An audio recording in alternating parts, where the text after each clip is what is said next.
Okay, hello everyone. It is Thursday night, and as you can see in the title, the 100th race weekend of the Midwest F1 League, or week, I guess, midweek. Yeah, unbelievable how we've gotten to this point. But to kind of get to business early on here, this week I've got Will Ans in the booth with me, as Shelly the Turtle is reserving down in Division 3, getting some of his driving in. So yeah, we're gonna have a good time here, Will. Hey.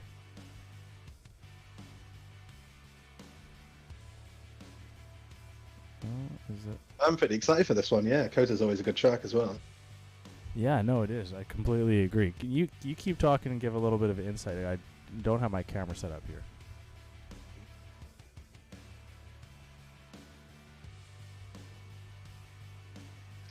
Gotta go fix everything.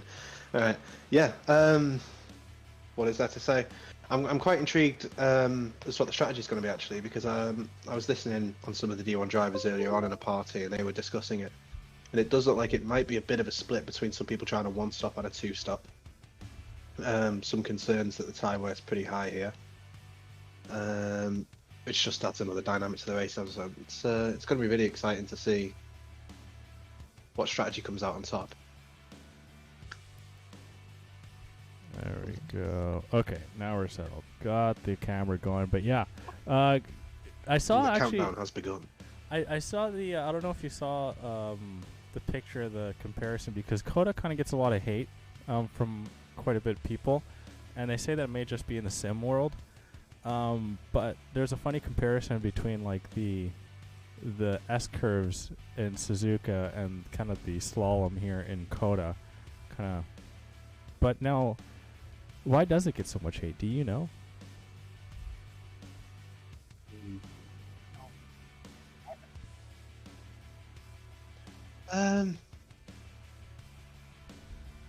Yeah, it's pretty similar to quite a few corners. Yeah, I don't know. Everybody's got their own views on things. It seems, and it feels less original as well with these newer circuits. They feel a bit more knockoffy, you know. But Okay. yeah, I don't dislike it personally. Okay.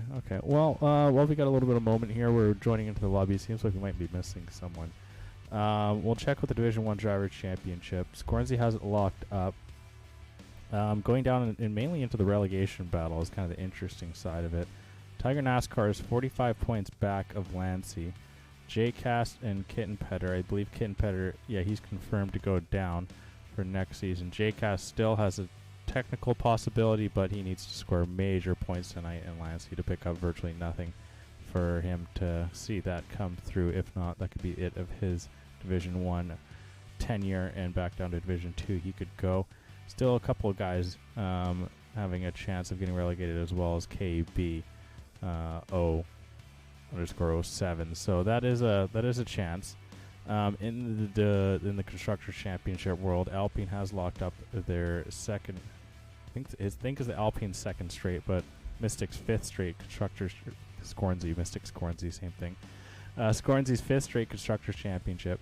This time with the aid of GSR Edgar in the Alpine. Ferrari, Mercedes, and Alfa Romeo are all battling for the number 2 spot.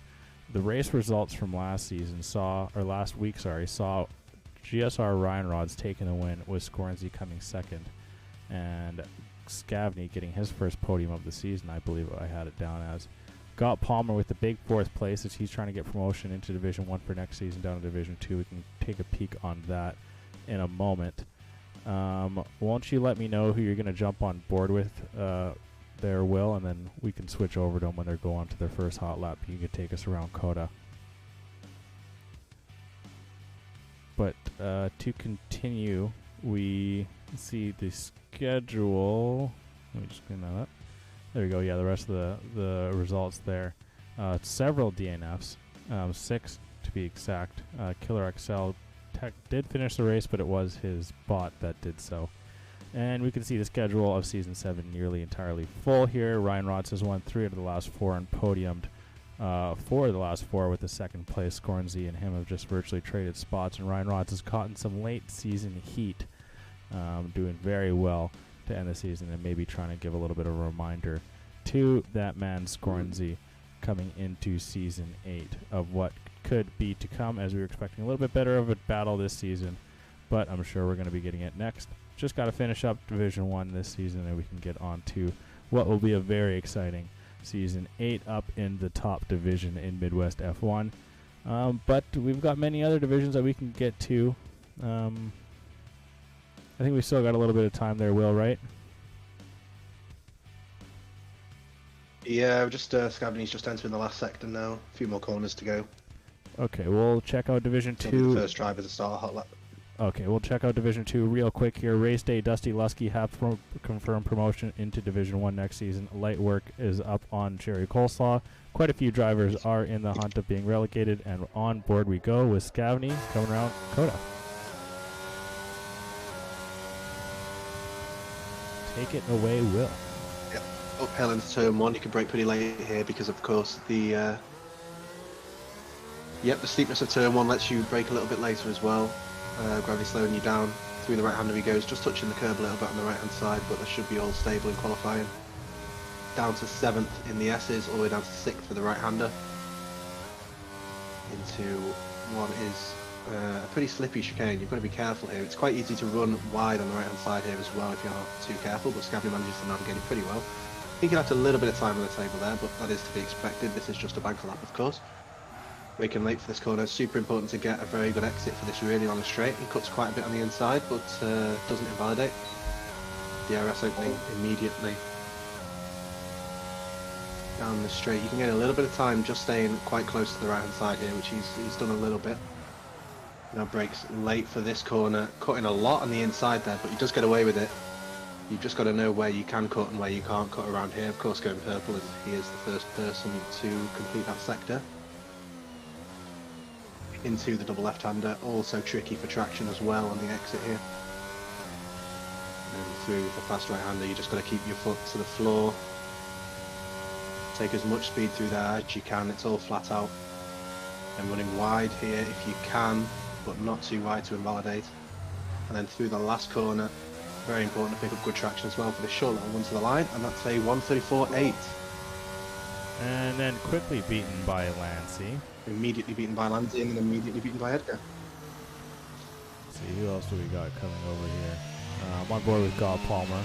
Once again, up in Division 1. Dace Putting about in to a good time. Dace next over the line here. And he will go second. Yeah, Ryan Rod's with a really good time. His teammate Edwin is next over. Looks like we got a Alpha off there. Might be Smith Pell. Here we go. GSR Edwin. Not too bad. Is that KB? It is, and KB goes 8. His teammate Cake about to start a hot lap. Smith Pell, like we said, with the spin. I think Scornsy is about to start one as well. Mitch Burns, maybe. And then I think that'll do it for the first set of laps. About half the lobby putting it in early. Mitch Burns going 9th. And the McLaren's holding side by side. Any surprises so far for you, Will?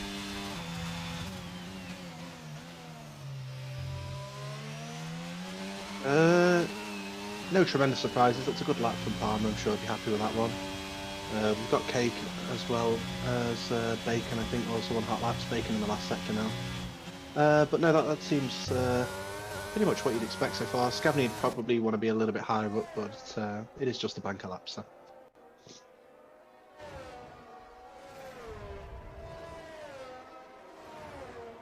Mother Ellie is the Bacon the about to lighting cross the girl. line as well now, coming through the final corner. Oh, Bacon. Not setting any records with that one. Hero Racing, I believe, next. Or is it Cake? Actually, it is Cake. The Red Bull is off, but I think he's just getting out of the way there. Huh. What's the drink tonight? The drink tonight is the... Yeah, I'm not sure. Canadian Kokanee. Are you sipping on anything tonight, Will? Are you of age to sip? I guess anyone over the age of 8 is of age in Britain. Oh, yeah. So, pretty much. I'm not no alcoholic beverages here, unfortunately. I've got fake Fanta from the Turkish shop. That's what we're rocking with tonight. That is nothing wrong with that. Yeah. That sounds lovely. No. Maybe we turn down the Fruity fresh.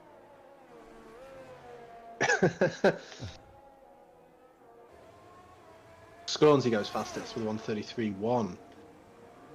6/1000th of a second faster than Reynolds as well. There's not much in that. Kokanee is a banker, I'm Canadian sure. beer. It's very delicious. Local. Gotta support local, right, Will?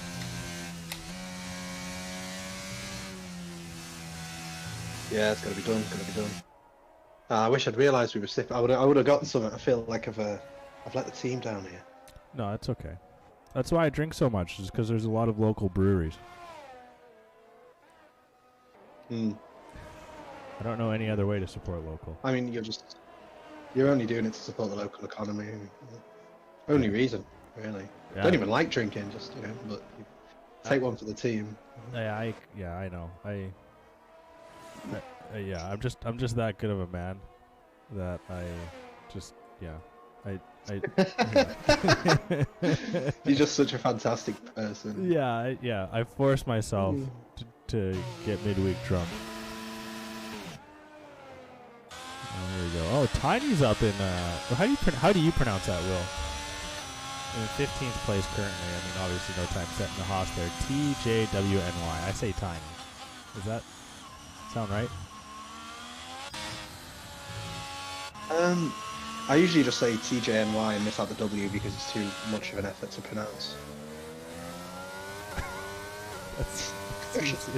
That seems way worse.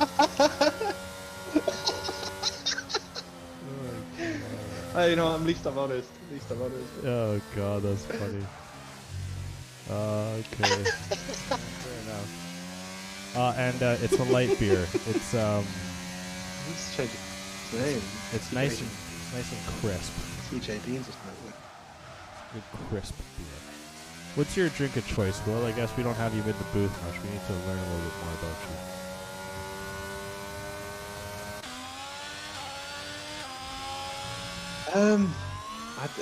I mix it up a bit, honestly. I keep it fresh. Do quite like a rum and coke though. That's not bad. But I'll have blonde beers as well. Blonde. I'll have anything, mate. I'm not. I like blondes. Anything to support the local economy, Yeah. I do enjoy me a good blonde. Hence why I'm dating one. Oh god. Okay, so this is actually funny. I had this guy howling. So I don't know how much you listen, but I'm an installer for a cable company. I install modems and TV boxes and everything like that. So there's times where I'm at someone's house for a couple hours installing all their stuff. I was at this one dude's house and he was kind of close to my age. He had a 1-year-old or whatever, and he had a really nice cat. It was a very sweet cat.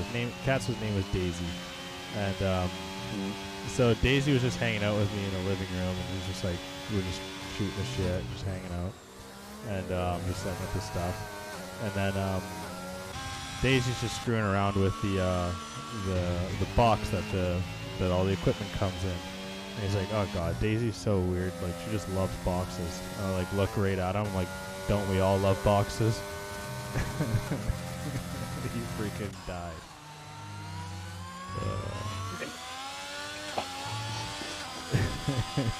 The guy he was walking away. You get the joke, right? It's not just a North American term.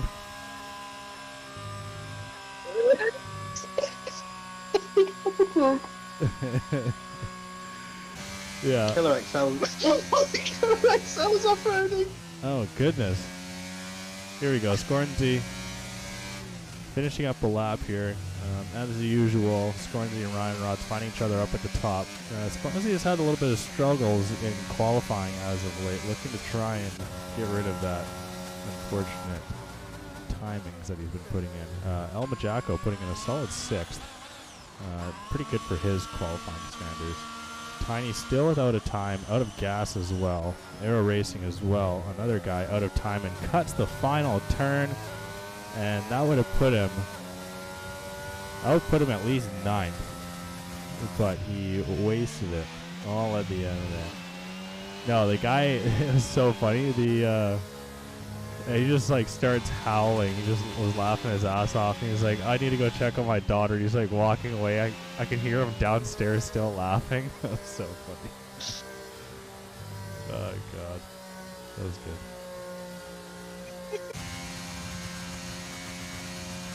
I don't make those jokes all the time, but you gotta know when you can and when you can't. And it was funny because he got a girl knocked up, and he's got a kid because of it. So I think it hit close to home to him as well. Yeah. Oh my, that's funny. I thought that was a good one to share with the stream. A little crash story time.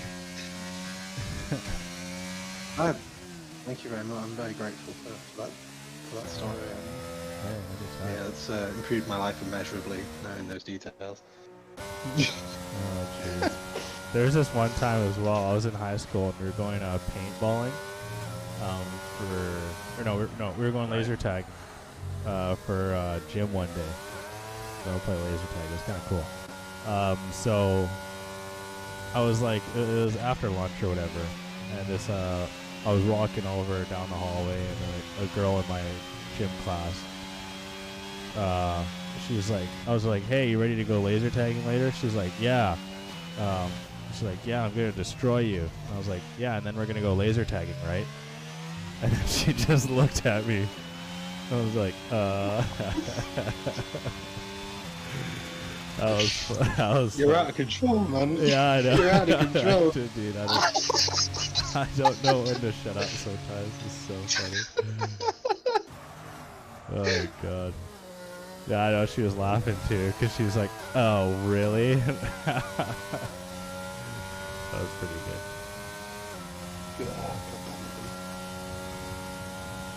Okay, back to qualifying here. Just under 4 minutes left. Ryan Rod sitting 1, Scornsey 2, got Palmer with a solid 3, Dace the Fish an expected 4th. Jonathan Dunky's teammate as well sitting in a good position in 5th. Elma Jacko, that's a good qualifying effort from him in 6th right now. Mitch Burns solid as well, 7th. Lancy in relegation struggles in 8th. GSR Edgar and Edwin always find each other, so screw you two. Cake Thomas and KB, the 2 Red Balls, Impossible Bacon, Killer Scavney Smith. And we see Aston Alpha. And then a Haas. And then a Air Racing Design as well with no time set. So those guys are running out of time. They're probably going to have one true shot at it. But okay. If you had to predict where Aero was going to go, where would you kind of rank them here? Where do you think is one hot lap is going to end up? I think he's got good pace, but I was following along earlier on, and he was oversteering all over the place. He could do well, I think, if he gets a clean lap, and he could find himself in the top 10 even possibly. But it's getting a clean lap in, especially when you only got one chance. I mean, Dace has just invalidated his as well. He was up on his time. Yeah, it depends if you can get a clean lap in. Yeah, very true. I mean, Tiny, he's working his way around the final couple of turns. We'll see. Looks like he's going to finally come. Well, actually, no, what? Okay, his times are way off. It says he's at 3 minutes. That was a 134, but it didn't count, so I wonder if it was just a glitch in the matrix there. Smith Pell as well. I think, yeah, Smith Pell starting 1. Do you have anyone remotely close to finishing a hot lap here? Who's that McLaren? Jacko's just crossing the line. I'm not sure if he's starting a lap. I know he's starting one. Yeah, I don't think so. There's perhaps Edgar? Yeah, no, there's some sort of glitch going on this evening. Sorry to cut you off there, because it says Bacon's on an 8-minute lap right now. It was 1 minute 34 for me. Okay, I'm getting. He's just started his lap. Yeah, I'm getting some sort of difficulties coming on. Yes, I did shave. So, as well, another Crash funny story. I was going out on Saturday last weekend, and I was trimming the beard and like cleaning it up and or trimming the mustache and the goatee type thing and trimming it up and cleaning everything. Yeah. And then I was shaving. I was in the middle of trimming. I did the left half of my face, and then my trimmer died, and I was leaving in 15 minutes. And I was like, oh god, this is not happening. So then I had to just axe it all off. So yeah, I got baby face going on. Yeah, dude. That's so cool. Tiny finally put one over there in 16th place, so I guess you'll have to just take it. Smith Pell launches himself up, improving by 3/4 of a second. Lancey now, let's see if this is an actual time. And it looks like it was. He's still in 9th. A Ferrari, I didn't catch which one that was. I think Aero Racing finally going to put in a time, and he ends up 11th. And we got Jacko in the pit. It wasn't far off. Yeah, what'd you predict? I was going to... So that's just about break into the top 10 there. 11 top 5. Oh, that's pretty good. That's pretty good insight there. Impossible Bacon, unfortunately, is not going to end his qualifying the way that he was wanting to. In enemy territory, the Brit can't get it done on Yankee soil, and he's going to have to start 16th place. Scornsey now, I believe, is just finishing up his final time. He's got to shave off quite a bit because Ryan Rod's put in an absolute blistering time, and he won't even touch it. Mitch Burns next over. Mitch Burns cannot improve. Ryan Rods comes in the pit as he sees qualifying locked up. Edwin getting a little bit too heavy on the throttle and drifting.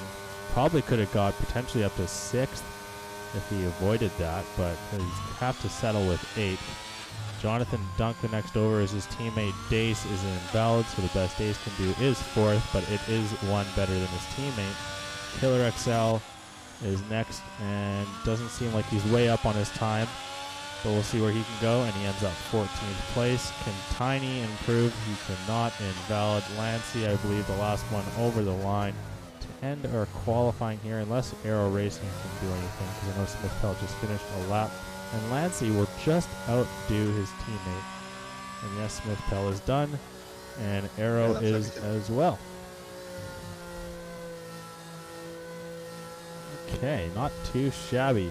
Before we get into the qualifying order here, I'm quickly going to run through Division 2 again with the constructors. We see, like I said earlier, Race Day and Dusty Lusky have guaranteed themselves promotion. Now they're just fighting for Division 2 championship. At the bottom end of that, there we go. At the bottom end of the table there, we see Helg, Super Ninas, and Jose Miguel currently in relegation. Jose is fairly far out of it and looks like he is going to be put down to Division 3 next season. But Helg is still within a chance. Scott Palmer is up in Division 1 today, so we'll have to keep tabs on him. Super Ninas, 59 points back of being clear of relegation. A. Daltonian and Hightower as well have a chance to go down. The constructors side, we see Aston Martin leading 100 points exactly, up ahead of Mercedes with, oh my god, AlphaTauri right in the back. And Will, why don't you take us through qualifying here? Yeah, so once again it's a GSR front row with Ryan Rods and Scornsey. Palmer with a really good showing there actually in P3 despite being 6/10 off of Ryan Rods, so it looks like the top two really are in a class of their own at the moment. The Fish in P4, he invalidated his final run. Jonathan Dunk P5 as well, with Edgar just behind in P6. Lansey, the first of the drivers to be over a second off pole in 7th, with Jacko just behind him. Then GSR, Edwin and Mitch Burns. It's an all-Canadian 5th row there with Smith Pell. Aero Racing Design and Scabney also side by side. Killer representing Northern Ireland up in 14th, with Cake just behind him in 15th. Bacon massively underperforming. Yeah, I agree with that. Is he actually Northern Irish? No, I don't think so. I don't believe so. Good representation. Depends on whose side, but well, that's a can of worms that does not need opening. Well, no, I guess not. We'll enjoy the 100th Grand Prix tonight. You're lucky that this isn't the 101st, because we would have 100% opened up that can of worms. even though I have no real input on the situation on either ends. It's fun just to disturb shit every now and then. You would disturb shit, all right. Yeah, that's you'd accomplish that goal, that's for sure. Okay, let's see. What's my freaking bet at? Okay, so Toronto and Dallas are in overtime. Toronto loses that game. I am screwed on my parlay. I'm looking like I'm going to get the under on that one. The over isn't looking good. And did Dallas just score because the cash out is now unavailable? I completely forgot about the hockey pool thing. Oh, yeah. All you got to do is just preset your lines. You don't even have to, like, worry too much about it. Come on, Toronto. It's only the first week anyway. You just need to make top 4 to make playoffs. Oh, no.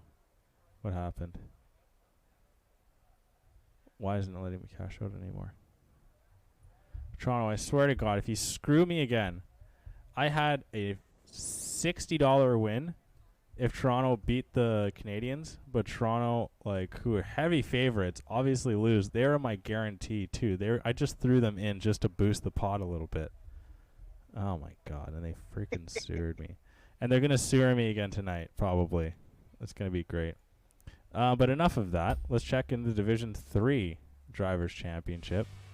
GSR Hawksid has locked in the Division 3 Drivers' Championship as well. Promotion to Division 2. Still within the hunt is Pork Chops and Brian Mosser. Yes, that is true. Pork Chops in the hunt to be promoted to Division 2. He has not been there for quite some time. Capital and Frontrunner currently sitting there as well. Brian Mosser, I think I mentioned him. Only 19 points back. On the bottom side, we see Kiwi Fruit with only 81 points, and it seems like he's been at 81 points for quite some time. And, Possible Bacon with 200 biddies. Nice. Shanky. Hey. Young DJ CJ and Scuba Steve, a couple of former Division 1 guy, or Scuba Steve 100% a former Division 1 guy. Young DJ CJ, I believe he was just reserving, or was he full-time Division 1 at one point, Will? Who, sorry?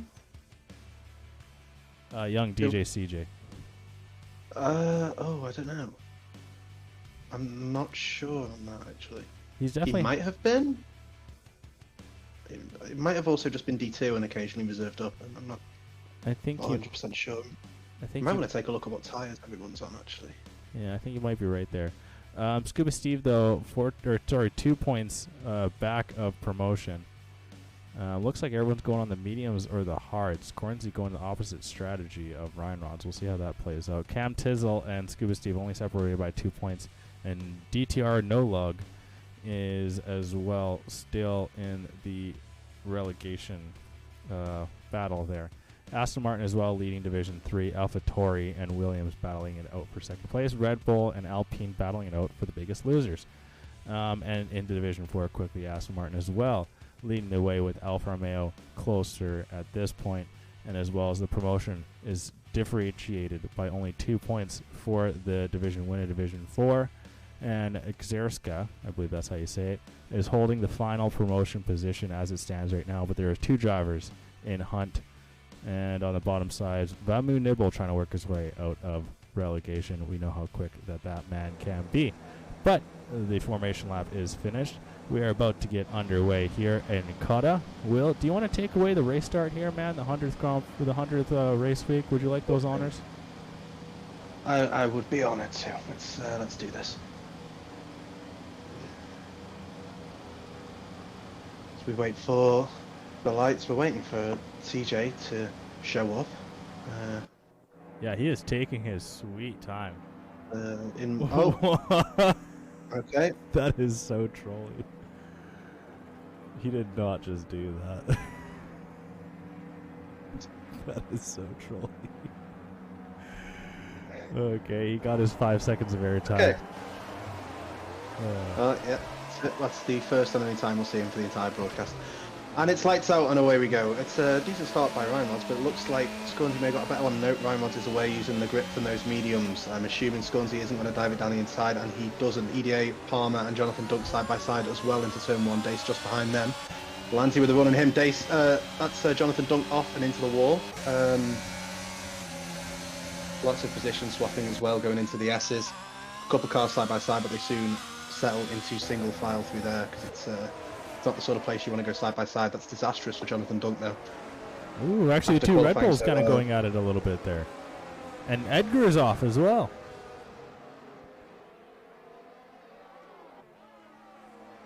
Yeah, and Dace trying to put pressure on Scornsey as well now, using the more grippy tyre compound. Scornsey is going to have a little bit of a tow from Ryan Mods though. I'm not sure Dace is going to be able to make a move here, and in fact he does stop using his ERS there, so I think he's given up on that one for the time being. Mitch Burns trying to put a little bit of pressure on Smith Pell, but can't quite get close enough. The two Red Bulls going at it again. Ooh, sorry, we got to move on the Dace and Scornsey there. Scornsey actually went a little bit too deep into that turn, and Dace, Johnny on the spot, able to sneaking up the inside, and now Scornsey forcing him all the way around the outside to try and get the move done. But Dace, with the tire advantage, is able to get second place. Sorry about that. Keep going. Not a problem, because Scornsey's coming back at him now. He's going to try and maybe go around the outside of this corner. Can't quite. Tucks back underneath. Can he maybe switch back in? Scornsey very close to the back of Dace. Dace, you'd think, will have a little bit more grip coming around this corner to try and get a boost down the straight with that fresher tyre compound, with the grippier tyre compound, sorry. And it looks like he does, a few tenths back to Scornsey, who is going to be a little bit too far behind to make a move. It would have been a dive if he had. Edwin putting pressure on Majako, who locks up as well. And yeah, Scornsey now having to settle for being in third place. His part of the race is going to come later on, though. You'd think with that tyre strategy being on the hards, he's going to have to take a little bit of pain early on, with a view to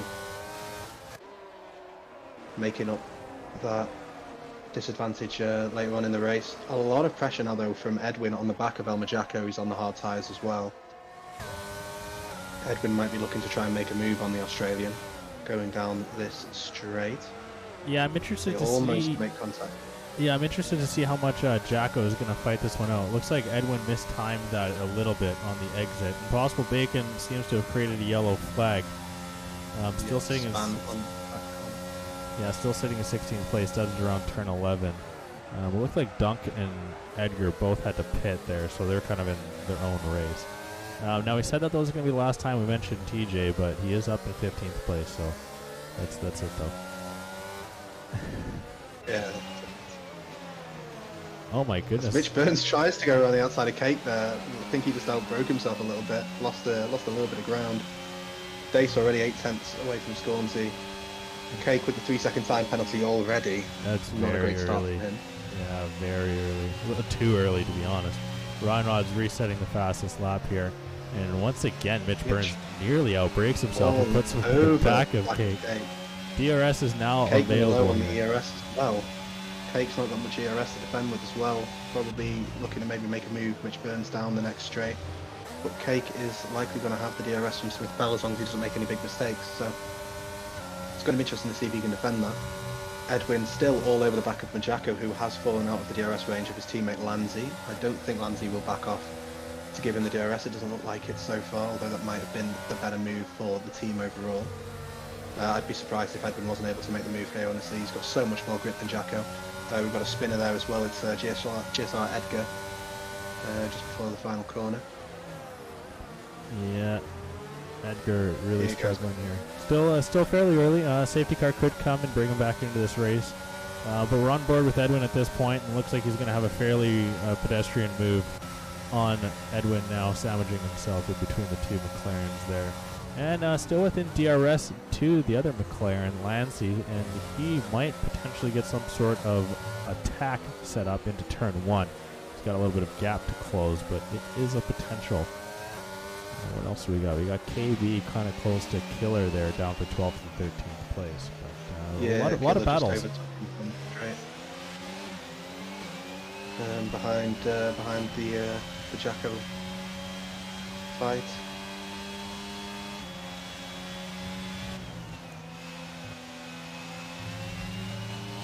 Edwin, yeah, he's catching up to Lanzi pretty quickly. Actually, he is deploying down this straight. Lanzi isn't. You wouldn't have thought at the start of the straight that there could be a move into turn 1, but there almost was. Edwin had a look at it, nearly outbroke himself. Aero gets past Jacko. They're going to be side by side, possibly going down towards the S's. Jacko on the inside. Will Aero back out? Will Jacko back out? And Jacko backs out and Aero gets that move done. Edwin all over the back of Lanzi, who gets a little bit out of shape coming out of the S's. Those hard compound tyres don't quite seem to be gripping into the track really. They do usually take a few laps to properly grip up. Cake putting pressure on Smith Pell as well, who in turn is under pressure from Mitch Burns. There could be a move here. You got to imagine with all these mediums and hards that all these guys are going for one-stoppers. Maybe it was That's like what I would imagine. Yeah, was the conversation for a potential two-stop just like a ruse, trying to maybe trick someone into doing it? I mean, but as well, like, I think it was considered because tyre wear can be quite high here. I don't know, you never know. You might see somebody go for a cheeky medium soft, but it doesn't seem like it would be the right call. Smith Pell made a little mistake there, it looked like as well. He's lost a bit of ground to Jacko. But not under too much pressure from Cake just yet. Mitch does look like he wants to make the move on Cake though. He's been stuck behind him for a few laps now.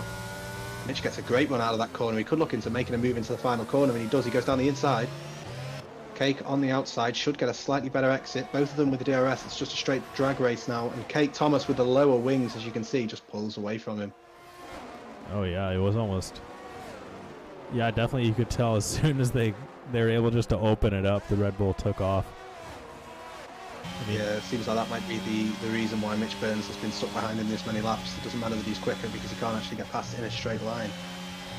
Yeah, the big aid with Cake and the DRS slipstream that everyone's taking right now. Jacko just falling outside of it. Now he's just being hounded by Smith Pell. And we'll see if Smith can try and work up on Jacko. But Jacko gets a really good last couple of turns, and you think he just worked himself back within DRS. So this will be big here. It's going to make things very difficult for Smith. And it doesn't even look like Smith is going to even have a shot coming into turn 12 for an overtake. So yeah, no way, Jacko with the DRS there. A little bit of clutch driving from Jacko, really timing up the last couple turns of that slalom and making up just enough time to get himself safety for position 8. As it stands right now, we're 5 laps into this race.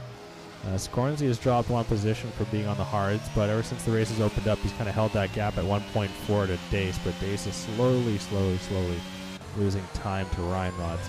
But we know Dace is a driver where it's just full pedal to the floor the constant time, no matter the positions, and we'll see if he's maybe wearing out those mediums a little bit quicker than Ryan Rods is.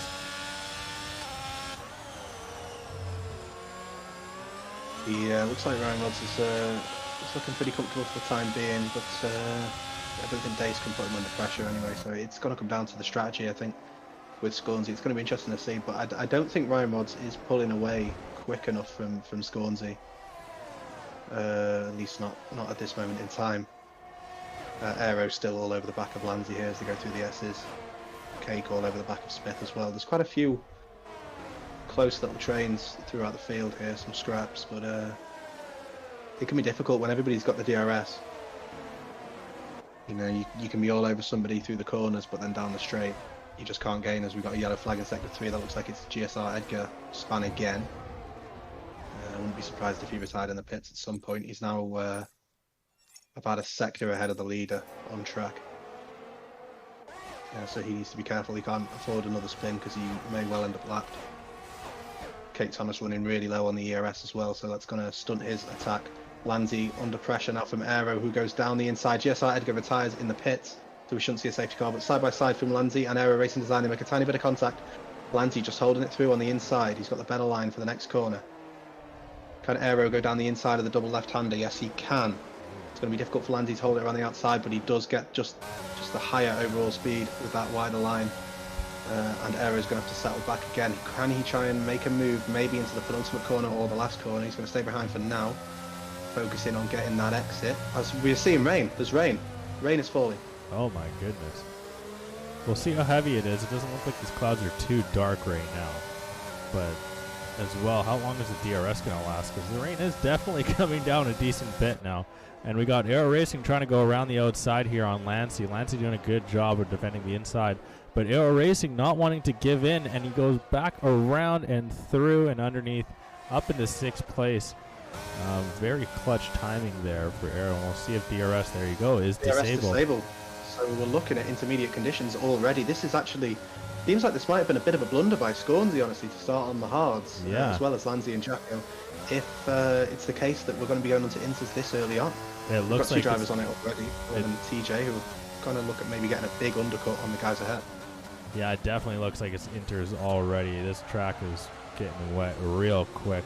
It hasn't even been a minute really since we saw initial downfall, and we were already getting puddles. So things are gonna be getting real interesting. Gob Palmer as well, right on the back of Scornsy, and Scornsy goes very deep into 12.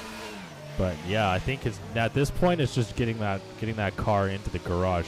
Aero Racing losing the position to Lancy. Lancy getting him back. Maybe Aero Racing outbroke himself there. Look how the track is just completely drenched, and it's been rain. I've never seen the onset of wet conditions this quickly. The drivers on, down the inside goes Cake on Smith Pell. I'm not sure if he even wanted to make that move. They are really struggling out there on the dry tyres. Oh my God! And Mitch Burns splits him. It's incredible. Mitch Burns straight down the middle. Where was the gap there? I didn't even look like it existed. And especially the undercut from Killer and TJ is going to be insane. Especially in the rain too. I'm sorry, I'm still on that Mitch Burns pass. I don't even know where the cojones came on that thing. But yeah, we're on board with Killer XL right now, and he's swinging around the final couple of turns. How many positions is he going to gain? It's going to be very interesting. He's not going to get the lead because we've already got Ryan Rod's Dace exiting the pits at this point. And that's wets there for Elmer Jacko. I'm not sure if that's an interesting call. I'm not sure if he's seen how quickly the rain is coming down and has predicted that it would be wet pretty soon, full wet conditions, or if he's just made a mistake there. Because sometimes, especially with Jacko, he ends up on the wrong tyres from the game, being rather strange. It does seem to happen oddly often. That's TJ off. He nearly re-enters into the side of Kate Thomas. Possible dangerous re-entry there. Manages to keep it ahead of Smith Pell. TJ seems to be really struggling actually. He's getting left and right and all over the place. Smith all over the back of him. And this race suddenly got a lot more interesting. The drivers having to try and adjust to these conditions. Smith Pell with a bit of oversteer there as well. They all seem to be struggling a little bit just to get a grip of a sense of the grip that they've got out there. What as well is very interesting is Dace currently has the edge on fastest lap by 0.02 of a second on Ryan Rod. So if it stays wet the rest of this race, he'll be getting that point by 0.02 of a second. Very tight margins there. Yeah, that seems rather likely. It's also interesting. We're going to have to watch Jacko here because Jacko seems to be having some good pace here. We'll have to see through Sector 3 if he manages to stay with the intermediate guys ahead, because if he does and this continues, if the rain continues to intensify, then he could be gaining a hell of a lot of positions, because you'd imagine he'd be going to the end on the wets as well. That's a very interesting call by Jacko. It does seem like the wets and the inters are around the same pace. Jacko is struggling a little bit. And Tiny was actually able to get the overtake on Cake there. And we got a little bit of wheel-to-wheel battling there between Mitch Burns and Smith Pell entering the final corner. Smith Pell was just able to hold on. And I mean, this has to be like completely out of nowhere, because we had a decent amount of guys on hards. I think we had like 5 or 6 guys starting on hards, so there'd be no reason for those guys to do it if rain was expected to come on lap 8 or lap 7 even. Yeah, I mean, perhaps it was forecast for for 3/4 of the way through the race, perhaps, and they were trying to take those hards to the rain, because it couldn't have been forecast this early, because people would be starting on softs. Yeah, you know, softs could have lasted the 6 laps till the rain. As Cake makes a mistake there, Smith Pell might look to get down the inside. He backs out, has to cut the corner a little bit. Mitch Burns nearly has a look around the outside. Smith might go down the inside of Cake here, though. Cake does leave him the room. Mitch could profit here if they both compromise their exits, but looks like they've gotten decent enough exits. Smith using his overtake, as does Cake, trying to make the move down the straight. He's tucked up in the slipstream, but that Red Bull is flying in a straight line. He's clearly gone for a very low downforce setup, has Cake Thomas. And I think that's going to keep him safe just into that left-hander, and it does.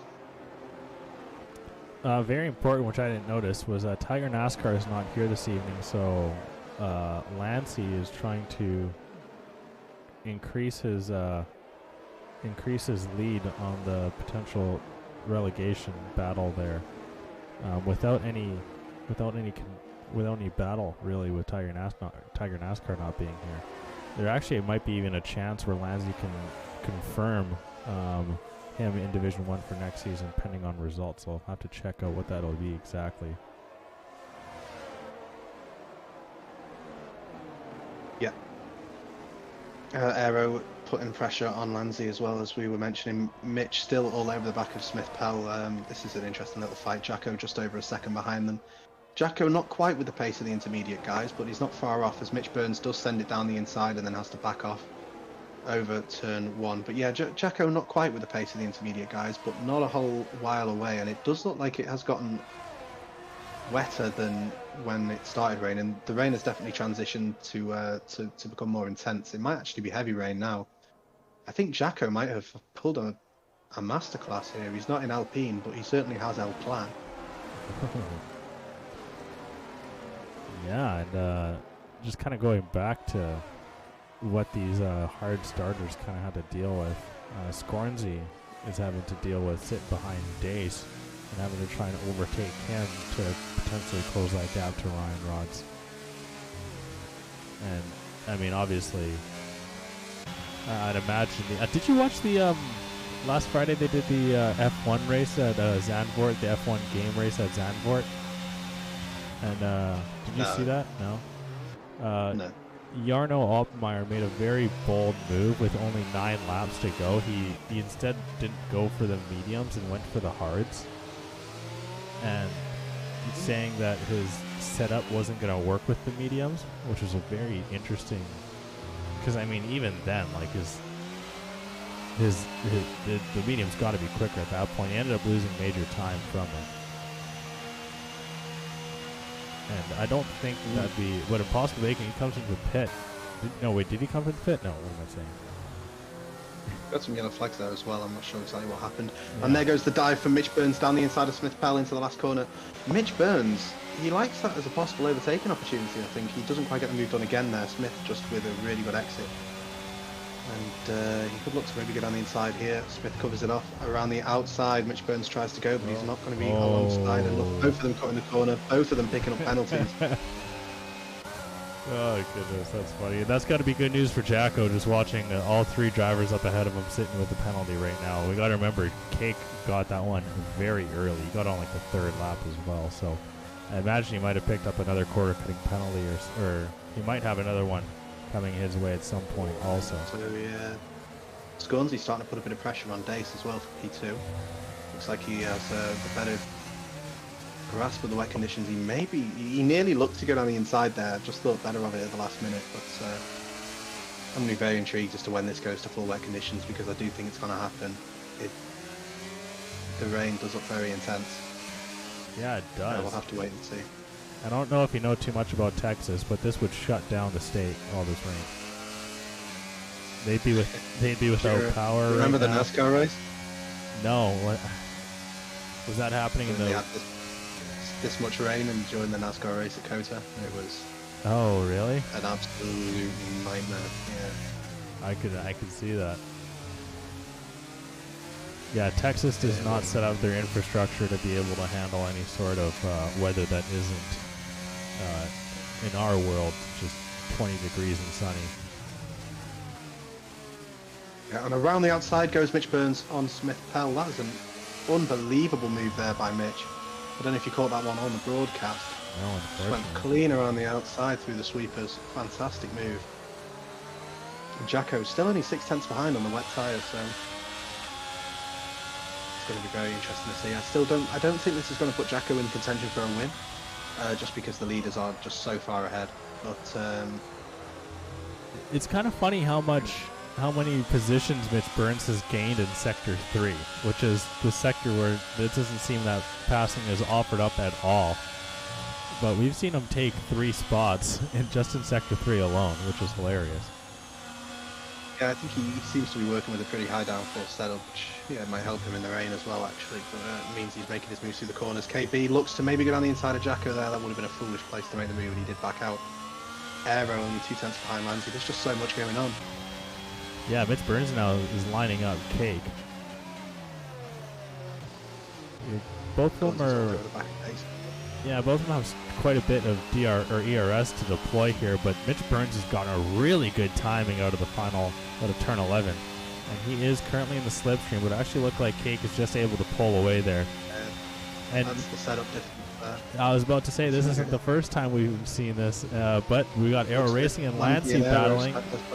But it looks like Mitch Burns is going to try and once again get it done as we enter Sector 3, and he says, this is my territory now. Goes around the outside, get the move stuck, and he is up into 10th place. Onto Aero Racing and Lancy quickly, and Aero looking at the outside line, but Lancy just able to edge him out. Dace is into the pit. This has got to be for Wets. Yes, it is. And it is for Wets. This could be a race-winning play here from Dace. Honestly, if these turn out to be quicker, Ryan Rods and Scornsy staying out. Dace and Jacko will be in the party together as well, so they'll be communicating.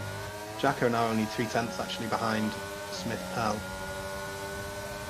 Be very intrigued to watch Dace here actually, because this could be a fantastic undercut. If it is the wet tyre that's quicker, he could see himself maybe even jumping Ryan Rodson into the lead.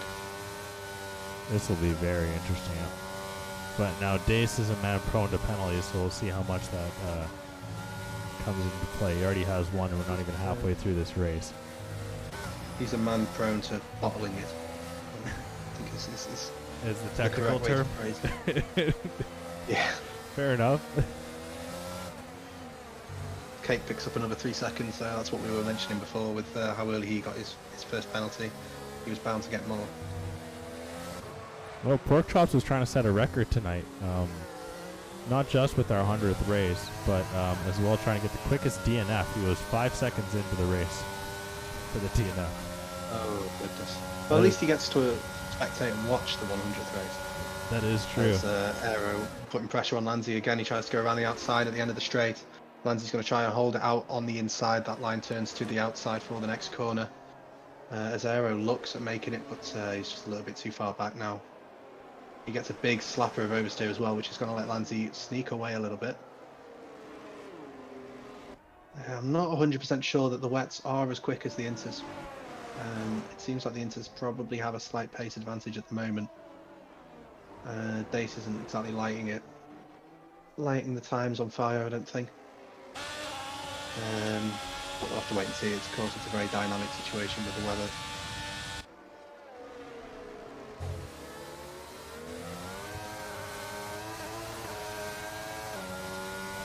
Mother Ellie, is that straight from the horse's mouth, or did you just go into the other room and ask Scornsy if he feels the inters are the better tire right now?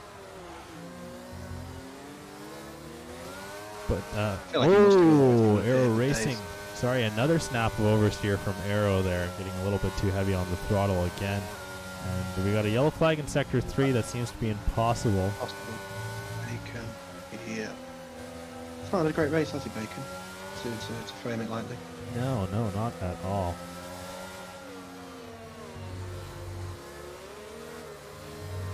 Where is he? Currently sitting impossible as 7th in the Drivers' Championship. That's about where you'd kind of pluck him to be. Aero Racing once again opening up the line to maybe make Lancy a little bit more nervous entering turn 11. But now we're on the exit. Trying to get into the slipstream is Aero, and he is right stuck in it, right on the gearbox to Lancy, and he's going to have the car right alongside as we enter into turn 12. We'll see if Aero Racing can do it, and Lancy, oh my goodness, catches a little bit of Aero, and Aero locks up through the turn, and now Lancy goes very deep from the contact, and Aero just has his nose up ahead, but Lancy is not wanting to give way. And Lancy is able to reclaim the position, but Aero once again is going to take a very sharp line through that turn, trying to get the move done. Lancy sticking it around the outside in defense, now pushing Aero all the way around the outside to try and get the move done. But Aero with some amazing bravery here sticking it, and now we come into the final couple of turns and still wheel to wheel between these two guys, and it looks like finally Lancey will be able to hold on to 7th place, but I don't think that that's done quite yet, as Arrow might be able to try and come back into turn 1. It doesn't look like he's got a good enough run out of the final turn to be able to warrant something. Scabney picking up a penalty there. Something important to note here, it looks like the track has changed and the wets have now sort of clicked as the faster tyre. Jacko getting past both Smith Pell and Kate Thomas in Sector 3. Dace's pace improving a little bit as well in comparison to Edwin. Something else to just keep an eye on. Yeah, we can look at Jacko's splits here, and he is slowly chopping away at Tiny for 10th place. And I'm curious, like you said, with Dace, we'll get a good reading on Edwin there. Just what we mentioned. Yeah. I do find it incredible how you can practice so much in a week and still be completely unable to stay on the track that you've actually been practicing at. Oh my goodness, and once again Arrow Racing Design too heavy on the throttle, cannot get a good launch out. Lancey finds himself off the track wanting to take the yellow or the red line instead of the big gray tarmac looking one coming into turn 12. Still holding the 7th place is Lancey, and Arrow is getting pretty sick of looking at the back of that McLaren livery. Wants to get on the other side of that car. Smith Pell overtaking KB, or is KB overtaking Smith Pell? It does not matter. These two are battling for 13th place, and it looks like KB will get the position in the end. Dace has absolutely cut that lead in half between him and Edwin, so that these wets, like you said, I think are starting to be the tire of choice. Yeah, it's going to be interesting to see how people respond up front. Will Rimods or Scornsy bite the bullet? Because it looks like Aero's going to maybe go down the inside here. That's a Red Bull off. That is Kate Thomas, I think, as well in Sector 3. But there's an absolute scramble going on down the pit straight. Mitch Burns really struggling with that high aero though down the straight. He loses so much time in a straight line to all the other drivers. It definitely, to me, is starting to look possibly full wet. As Dace picks up another 3-second time penalty. KB has come into the pits for the wet tyre. I think the rain is coming down harder now. You can really notice the difference in the onboard, and now these inter guys are starting. Dace was around 4 seconds. Dace was around 4 seconds behind Edwin. He's now 1.3, but I think he's bottled his chance at getting a really good result here through the penalties. Mitch Burns getting past Lanzi as well through the S section. Fantastic move by him. They've been swapping positions for quite a while. Actually, no, it's been Aero that was swapping the positions with him, sorry, who seemed to have damage there, but upon close inspection does not.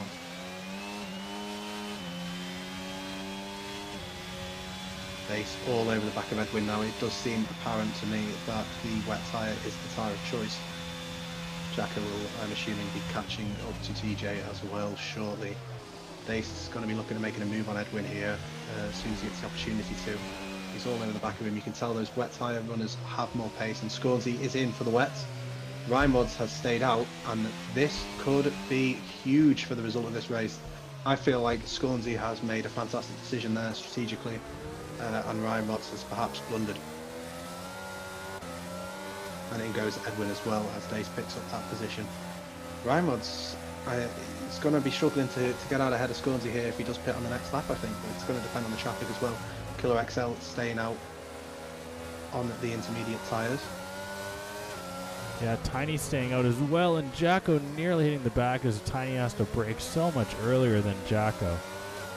And Jacko is just really needing to try and get past him here, and he's got so much more pace down the straight. Oh my goodness, just blew past him there like he was standing still, as like with Tiny now just struggling as much as he can, trying to get the car going. Jacko is off into the distance. Killer can hardly keep it on the track there. Scornsy just easily drives past him without a thought in the world. And yeah, I think Scornsy might jump Rimods here. I'm not sure what exactly the pit transit time is. He would have lost a little bit of time being behind Killer, but yeah. If Scornsy had started on the mediums, he would have been closer to Rimods when he went onto the inters, and he would have been closer when he pitted. This is the wets, and that could have made a difference, honestly. This is interesting. It seems like the wets are definitely quicker right now, but the sketchy thing is all it takes is just the rain to lighten up a little bit. Honestly, I feel like there's enough water for the wets to be quicker at this point, but it could change in like 2 laps. Yeah, absolutely. That is the risk. Scornsey is gaining hand over fist on Ryan Rodds, who stays out again. So I think Ryan Rodds is going to try and get to the end on those intermediates, and hopefully he doesn't lose as much time, like enough time for Scornsey to jump in. 10 laps, 17 seconds is the gap between them, but the gap is coming down very quickly. I feel like Scornsey has to be our favourite for the win here as Killer comes into the pits. Yeah. Who'd have thought it? Scornsey being the favourite for a race win. That's never happened before. Yeah, he's still got quite a ways to go here, though. We'll see. And Mundarelli did say that the rain is supposed to lighten up in 10 minutes, and if that's the case, then it may make things very interesting to end it up. It's difficult to call. The gap now under 16 seconds between Ryan Rodds and Scornsey, so he is gaining incredibly quickly. So I think this is going to depend on if that rain does lighten up, because if we end up back on intermediate conditions, then Ryan Rodds will be in a good situation. The gap now 15 seconds between 1 and 2, below 15 seconds. Like you said, you got to just imagine what this would be like with Scornsey starting on the mediums, like how different Ryan Rodds' strategy as well would have played out. Yeah, I mean, he would have. They would have just been very much closer together. Dace may well not have jumped past Scornsey. Ryan Rodds is really struggling to keep on track. He's just picked up a penalty. The gap's now below 14 seconds. It really doesn't seem like the right call to me, honestly, to stay out on those intermediates. Ryan Rodds is he's hardly able to keep it on track now. Scornsey's flying up to the back of him. Yeah. I mean, but you just at this point, and yeah, Ryan Rodds is going to bite it, and he's going to come into the pit. So that'll be it. Scornsey should be able to bring this one home from this point here, and Scornsey hasn't even completed 2 full laps on these tires here, and he closed about 7 seconds. I would have wanted him to stay out though, just to see what happens. No, I agree. Honestly, he's going to lose out even more probably over the whole course of it. Scavney retires. That could be a safety car. It is. Crashes out from P17. Oh, wait. That's a virtual safety car. No, full safety car. Yes, full safety car, yeah. Oh my goodness. So now Ryan Rodds is right behind Scornsey. Now Ryan Rodds is going to be right behind Scornsey. He does have that 3-second time penalty though. And now Jacko is right behind Dace, and he's got 2 drivers ahead of him. Jacko's actually going to come into the pit here. Interesting play. He's gotten it right so far. If Jacko pulls into the pit box and comes out on intermediates, what if he came out on softs? Just like no, he's throwing on the wets. Yeah, he's throwing on another fresh pair of wets. Where is he? He's gonna be behind Gott Palmer, maybe up ahead of his teammate there. If Ryan Rodds had just held off one more lap, he would have pitted under the safety car. Who knows where he would have come out? Might have even come out in P1. But that time penalty is very costly, I think. Yeah. Especially up there where it's so competitive at the top, and all the drivers at that level are so good. If you put yourself at a 3-second disadvantage, then you've basically had it, because the guys around you are not likely to make mistakes that are going to accumulate 3 seconds. Yeah, this is interesting because we're gonna have Scornsey was able to just get past the safety car before it came out, so everyone's got to go past as well. So Cake Thomas finally coming past the safety car, and he's got to keep driving until he virtually catches up to Scornsey in the safety car.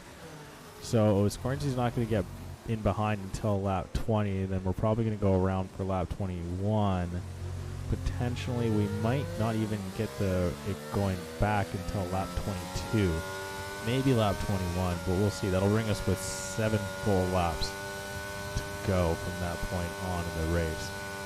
And we got intel as well that supposedly the rain is going to be lighting up in 10 minutes. So, I mean, the way that timings might work out. We might only even have like 2 proper laps of wets, maybe even being the tire of choice.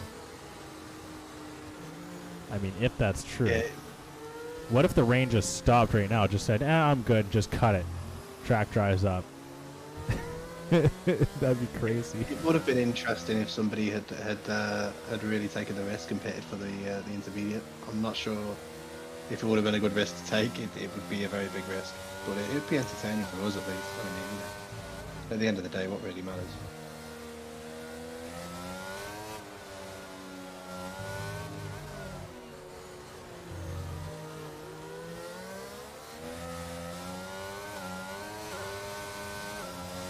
These cats are freaking nuts. Just one of them thought it was a good idea just to punch my Switch controller chargers just off of the mantle. Yeah, that was nice. Yeah, no, why? Yeah, why not? Great, yeah, screw it, right? No reason not to, right? So. Let's see what happens to this thing when it hits the ground and blows up. Yeah, they didn't have to pay for it. So. No, yeah, as long as, and they'll just bitch and complain until their food's ready. Lancey picks up a penalty in the safety car. Oh my god, we're on board with him too. You saw the whole thing. The guy, for whatever reason, wanted just to cut the corner ever so slightly. And because of it, picks up, I think it's his first time penalty as well, yeah. That's an interesting one. Yeah, they're the mistakes as a driver that you absolutely despise. When it's just completely unnecessary, totally unforced error. Oh yeah.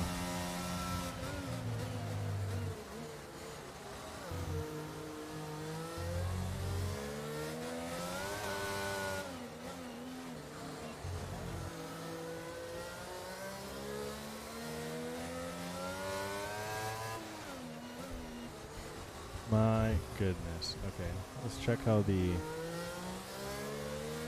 crash out is going here.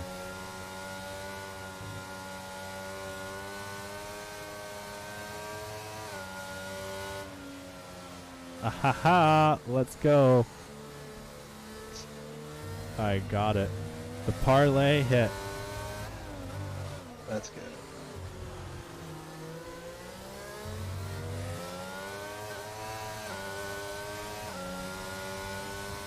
There's a slight chance that on a $5 bet making $40, not too shabby. You take it. Should be in this lap, I think, the safety car. No, just as for TJ goes for the inters. Just for fun here, just straight money line. Who do you have? Vancouver Canucks or Minnesota Wild? Ooh. The Canucks are Wild. Both have yet to win a game. Let's go with the Wild. You're going with the Wild. Let's go with the Wild. I'm going with the Wild. Okay. So we've got a couple drivers on for the inters. Bacon and TJ both in for the intermediate tire. I'm putting a $5 on it because I'm playing with house money right now. Oh hell yeah, dude! Let's go. Looks like the safety car should be in this lap, I'd imagine, with how long it's been going around for. We'll see if Bacon can catch up. It's going to be really interesting to see what it's like for those intermediate runners. It's going to be real interesting.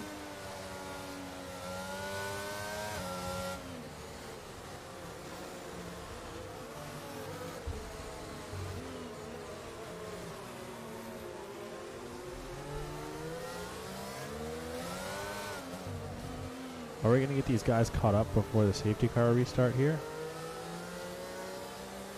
Or is the safety car... It might be a very late call on the safety car coming in. I don't... Yeah, just watching on board with Bacon as well. He does seem to be struggling a little bit for traction, especially on those inters. Yeah, it looks like... Even if it does start drying up, it will be a struggle for a couple of laps. Yeah, so it seems like... I mean, it might be... It might even be in his... This is probably best for him that it hasn't restarted right now, obviously because he's 8 seconds behind. But as well, it gives the rain like another 2 minutes to try and let up and make those inters the tire of choice. And Smith Bell's into the pit. Yeah, a few drivers are going to be starting to think that this is maybe the right call to make. But it's when you're out there on track and you're you're feeling comfortable that you aren't going to spin or crash out in difficult conditions on those wet tires. It's a big hurdle to jump over to force yourself to say I'm going to come in for the intermediate, because it's going to be a real struggle for a couple of laps especially. Scornsey needs to be careful here because he's all over the safety car. He's nearly hit it a few times. I mean, So now this is interesting. 3 of the back 4 have opted for the inters. We'll be able to catch up to the safety car, so this will be the last lap of the safety car. It will come in. And we're going to go off of lap 23, so we'll have 5 full laps. 6 full laps, sorry, of racing.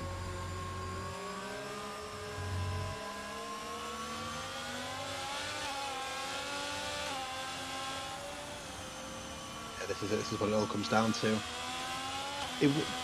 I really do wish, if Scornsey wanted to have some fun, he'd go off track here and get himself a 3-second time penalty, and then we could have a real fight between the top 3.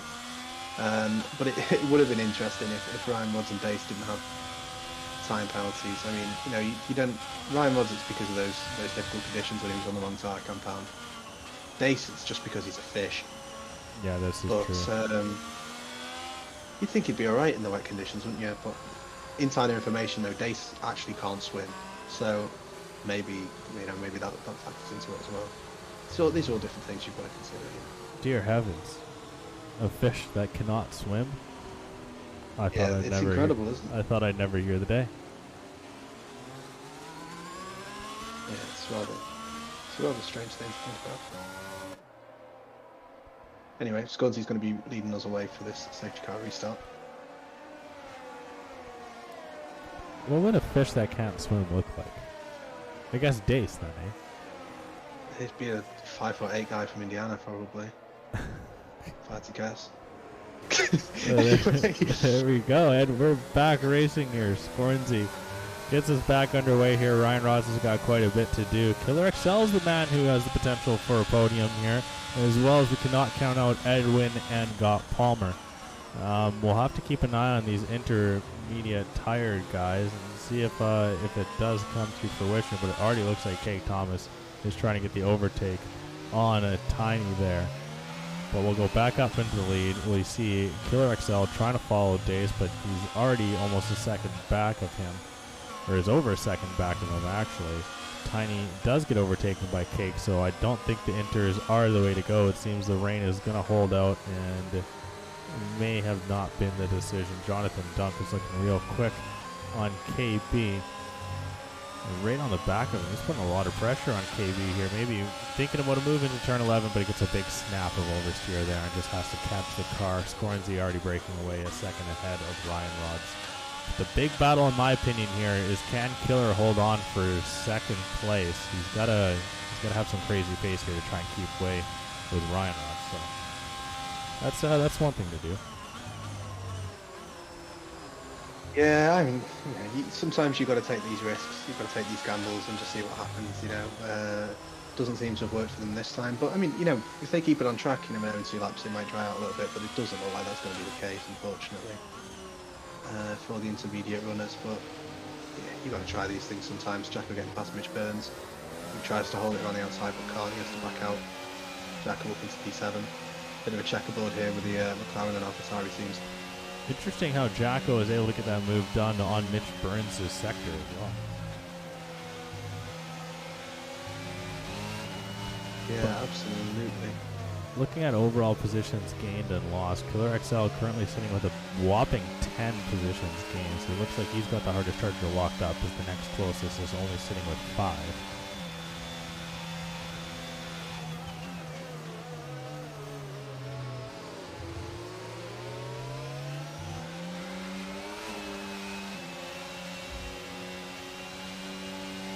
Yeah, looks like Scornsey's just disappearing off into the distance as well on those wet tyres. Not like it would make a difference if he got overtaken anyway with those penalties. Dunk maybe looking to put a bit of pressure on KB with Aero all over the back of Lanzi. Palmer getting a 3-second time penalty as well. And then Quite a few side penalties to consider here. And as well, Killer is just teetering on losing second place to Ryan Rods right now. That gap is sitting just at virtually exactly 3 seconds. It's just hovering there. So Killer is virtually just racing Ryan Rods for just sheer pace at this point. Yeah, Dunk and KB going at it as well. KB getting a much better exit than Dunk down the straight. Mitch Burns and Jacko nearly had a little bit of contact during the S's as well. That's why Mitch Burns has fallen back a little bit now. This Aero racing design looks like maybe making a move down the inside. Behind them is Jonathan Dunk doing exactly that on KB, who has to back out. I think, yeah, he's not going to send it down the inside there. Still quite a few little battles going on here, though, especially in this little midfield on the edge of the top 10. The rain looks like it has really lightened up now, though. But all these injury guys are just so far behind already. Yeah, they're still losing time as well, even though it has dried out a little bit. It's not enough, I don't think. The gamble hasn't worked, but... I mean, you're that far back, it's worth it. Yeah, exactly. They don't always work.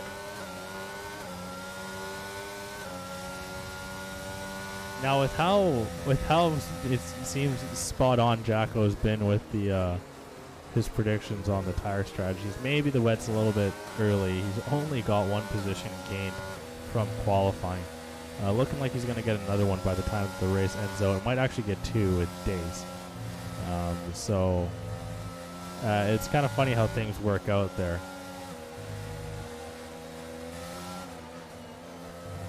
Yeah, it was slightly early onto those wets. Maybe if he'd done that a little bit later, he would have been in a better situation. He was behind a few of those intermediate runners that didn't quite have the pace that he had earlier on in the race as well, which wouldn't have helped him. But yeah, unfortunate for Jacko. He had the right idea. He just wasn't executed perfectly.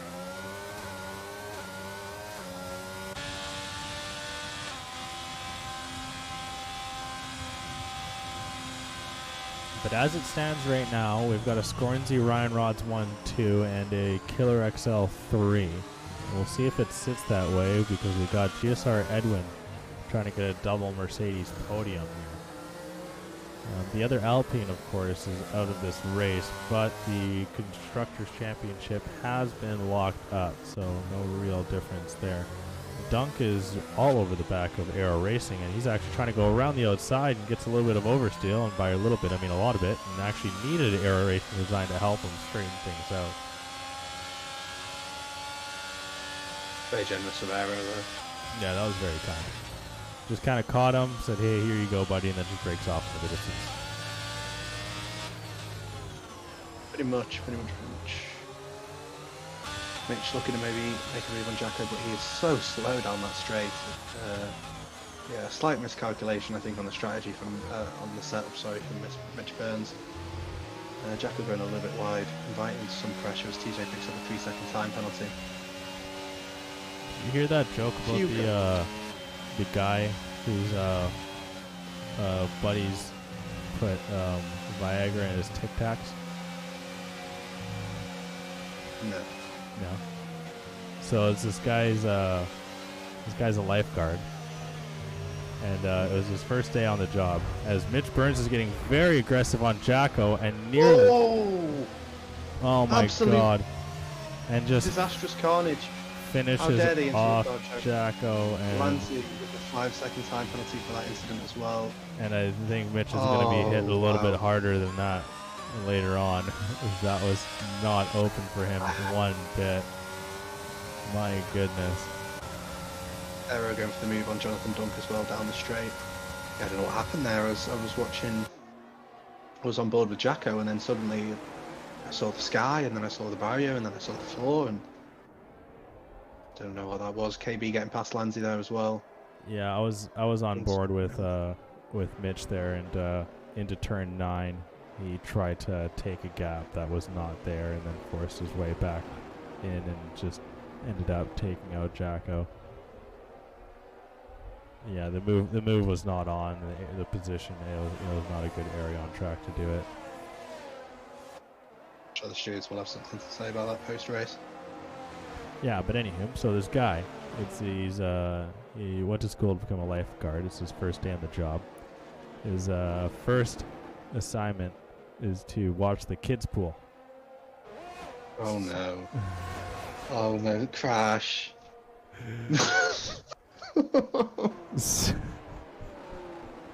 What? What?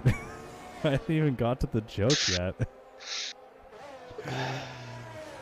So, his buddies thought it'd be a good prank for them to put 4 tabs of Viagra in his Tic Tacs that he likes to eat during the day. So he's at work.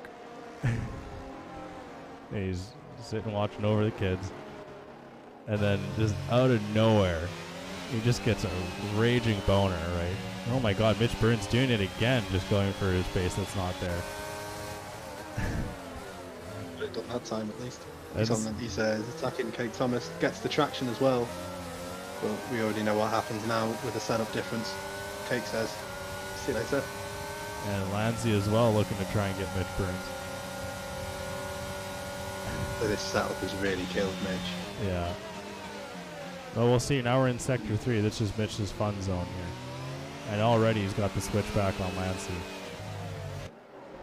And Lancey's trying to come back here around the inside line, forcing Mitch to go deep around, but Mitch gets forced off there by Lancey. Maybe Lancey getting a little bit of revenge for his teammate. And Mitch is able to swoop it back under the inside line.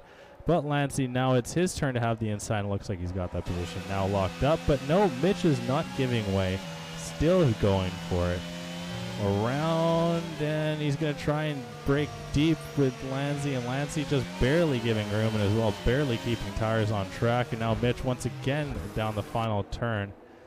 And Mitch is really getting the elbows out today, and we're going to drag it up the hill.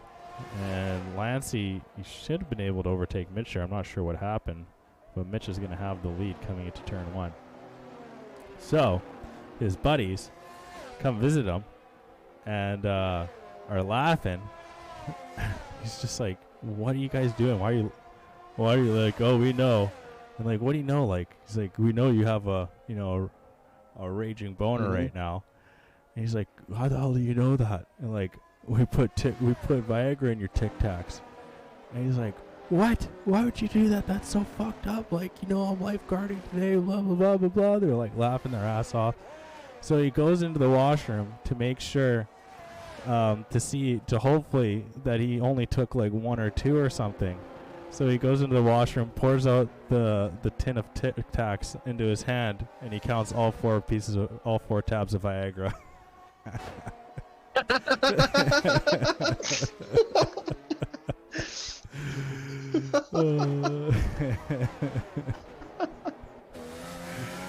Oh God, and with that being said, that's going to bring a close here to Division 1 Race Week 100. Scornsey, the most wins in Division 1 history, fittingly enough, is going to take his here again today in his home Grand Prix as well. Circuit of the Americas sees Scornsey increasing that championship lead, taking home first place. Ryan Rods will be set in second. Dace and Killer XL will come over 3-4, but that will change massively with the penalties. Killer will jump up into a podium. Edwin into second. Dace down into fifth behind his teammate Jonathan Dunk. Got Palmer actually nearly got Dace there. He ends up finishing 7th, so big points for him in his relegation battle there in Division 2. Air Racing winding up in 8th. KB finishing in 9th. Mitch in 10th, but I think the stewards are going to be changing that one.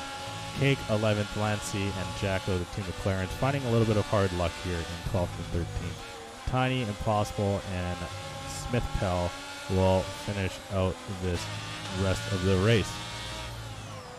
See, that wasn't that bad of a joke.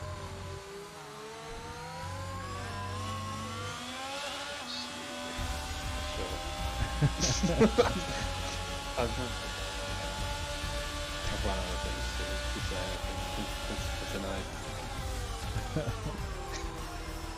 Oh, goodness. So we'll be getting our 1, 2, 3 into the podium as well. We're going to be getting a surprise guest with Monkey Mafia. We're going to try and get Monkey Mafia in because it is rumored and has been foretold that he is retiring after this race. So we'd like to get some final words from him.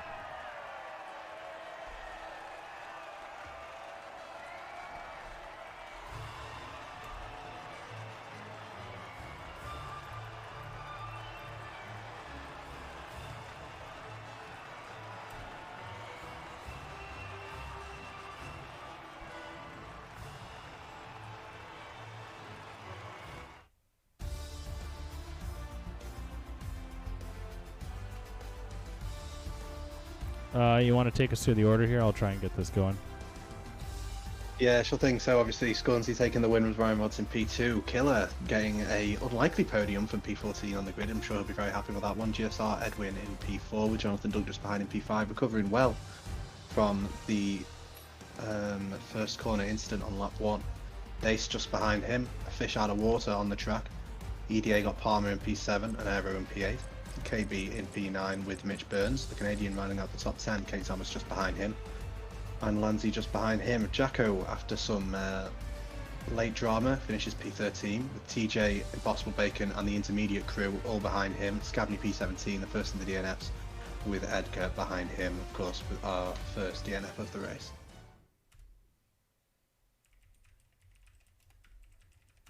Oh, I need to think of a good trivia today. I completely blanked on that. Which Division 1 driver can ironically not swim? Oh, that's a good one. Let's do this. Let me... Okay, think. Good question.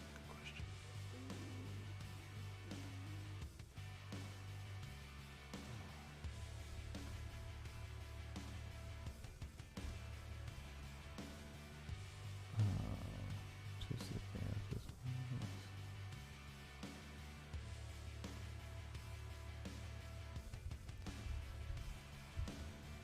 Let me think. We'll need a buzzer as well, right? Yes, that's true. I think I've got a good one. Go on. Or no, not a buzzer.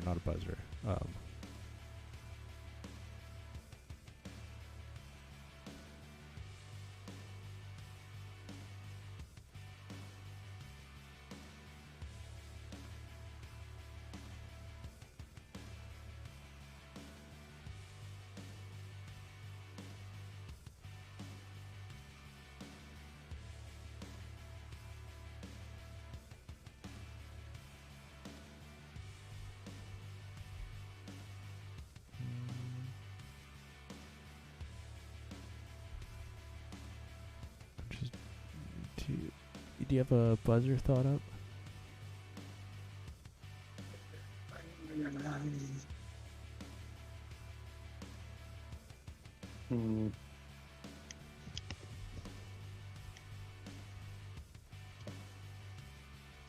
What about just Secret Agent Randy Beans? That could be a fun one. Who is that anyway? It's classified.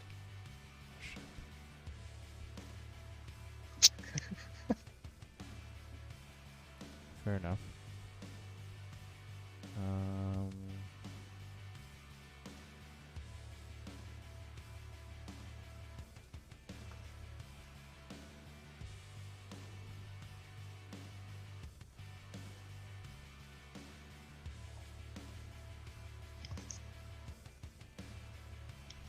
I'm doing a little bit of research here.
Well, this is a lot more research than I thought it would be. Shit. Oh. Oh.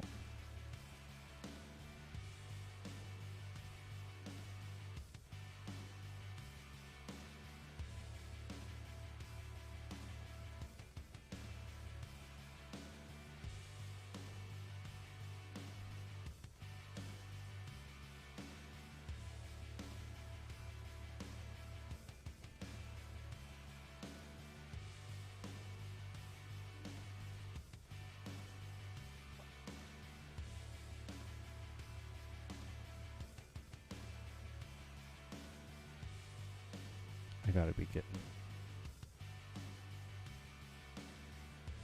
pork chops. If you're there, come in for the interview.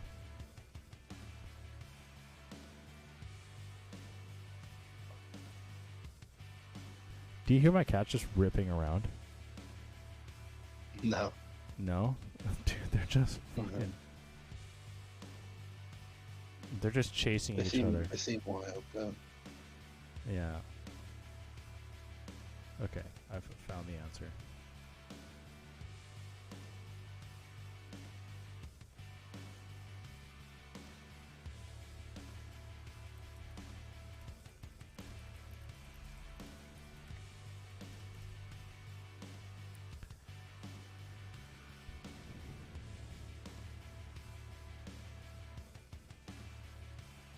Did Killer respond?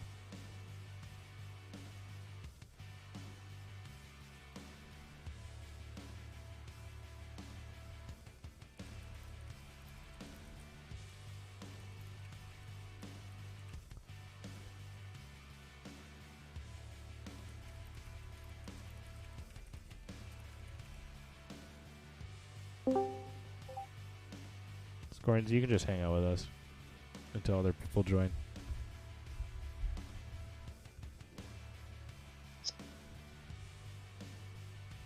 Did you?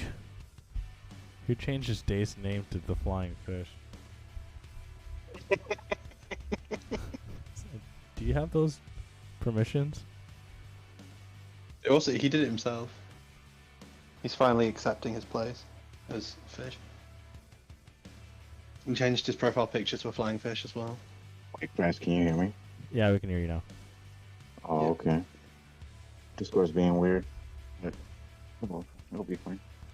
Okay, Dace is gonna It's come like in. not showing me in the channel, even though I am. So, I don't know. I was like, is my mic being picked up? But yeah, Oh, is it maybe because I dragged you in? possibly. Oh, it's working fine now. Okay, there we go. Ah, Pork is here. Pork, did you get a hold of Monkey? Is he gonna join? I messaged him. I did too. Waiting. I've got a good question. It's just a question for you two. He might have crashed out and went to bed. Oh, that would be very disappointing. Okay. But, I mean, while we can wait, we can still take a little time and do the interviews. We'll start with you, Mr. Scornsy. Taking home the race win in the home Grand Prix. Is home closer to Austin or to Florida? Oh, definitely Austin. Okay. So, it is a home Grand Prix for you. Got to be happy that you got it done on your own turf. How much of a curveball was this weather today? A lot, man. To be honest with you, it was a pretty roller coaster ride of emotions. I mean, quality, I didn't hook up my first sector the way I wanted to, unfortunately, which that cost me any chance of potentially trying to, get pole. But still, one hell of a lap from Ryan. Got P2, was happy with that. And then I started on the hards because I honestly thought that the rain was going to come a little bit later on than when it actually did, which then kind of screwed me over, obviously. And whatever, took a gamble, but man, it didn't pay off. Those hards were rough trying to keep pace. Could, if you've known that it would have come out exactly that lap, could softs have done it? Yeah, Yeah. yeah. You think the softs would have Yeah, been the so tire of choice if I you know think that it was I coming think at that point? Sauce. I think Sauce should have been fine by that point. Because it came down. I think it was 6, right? End of 6 or 7 that it started raining. I think It's around there, yeah. Yeah. maybe a little bit later, but either way, yeah. Uh, but if not, for sure. I mean, the mediums were definitely the way to go. Unfortunately, kind of screwed myself there. I was hoping to have a little bit more pace in the beginning there, but unfortunately, just didn't work out. And then, yeah, I was gonna pit a lap sooner for the wets, but I was like, damn, I don't know, because I had just gotten a call too that like the rain was gonna ease up, but like my engineer was being dumb, not telling me exactly when. So I was like, oh man, what if I put on the wets, and the next thing you know, it flips back to the inters, being the quicker tire. So yeah, crazy man, but the pace felt good in the wet. Yeah, no, you So definitely you definitely timed it well. Will was saying your call to go onto the wets earlier was the move of the race. It definitely ended up with you taking the win. I mean, the penalties as well to Ryan Rods didn't help, but yeah, you had with the ever changing conditions, you hit it spot on today. So well done there. yeah, for sure, man. Thank you. And honestly, I'm like still kind of trying to process it that I won this, considering when the race started off, it was like, okay, I'm basically fighting for a podium chance now, since I kind of screwed up the starting compound.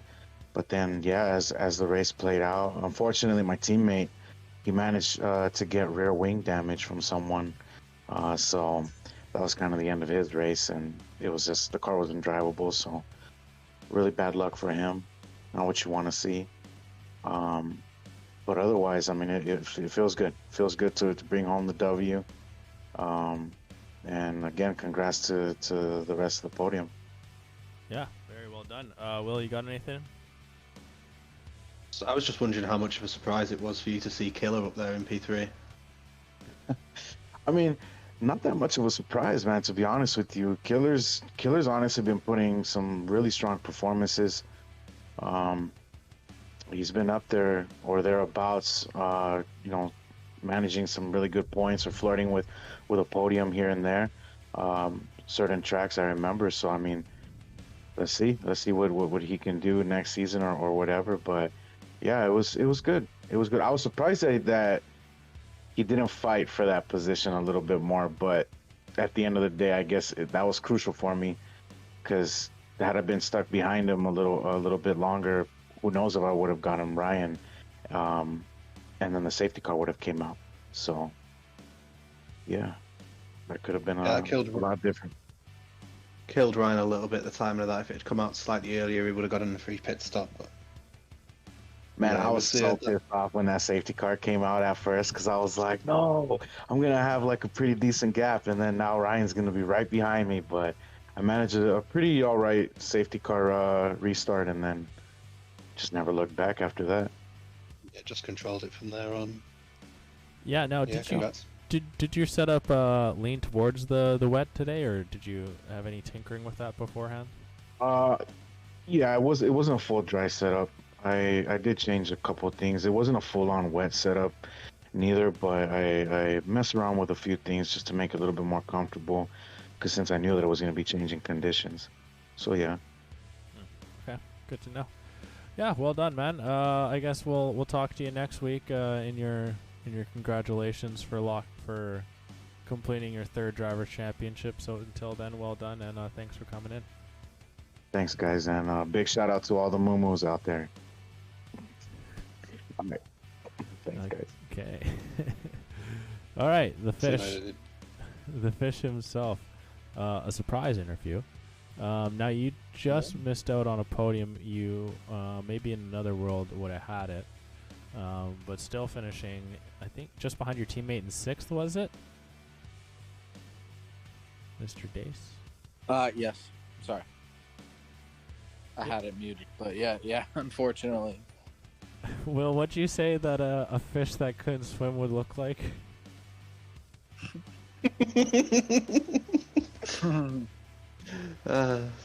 Probably like some white guy from Indiana, probably, if I had to guess. But it's just speculation at that point. It's fine.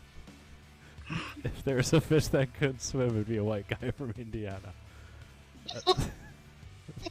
That's a Midwest F1 joke. That's a good one. Oh god, yeah, but I would say I swam, but the penalties afterward. yeah, took me. Yeah, it certainly didn't go swimmingly. yeah, No, it did not. yeah. A couple of lines in the water caught you out there. My force feedback actually. Shout out to Thrustmaster. On lap 12, my force feedback just completely cut out, and I had none for the last 14 laps or whatever. That's always good. That contributes to the penalties when you have no feeling. Aren't we all numb though? I mean, you're not wrong. Yes. But anywho, still, I'm on the odds that we won't talk to you next season or at the end of the season here. Are you content with the way the things have gone for you? Yes and no. There's been some really good results, and there's been, I think at least 4 or 5 times where I've finished on the podium on track and gotten a stupid penalty or bottled it. So, yes and no. And a dog drinking water in the background, of course.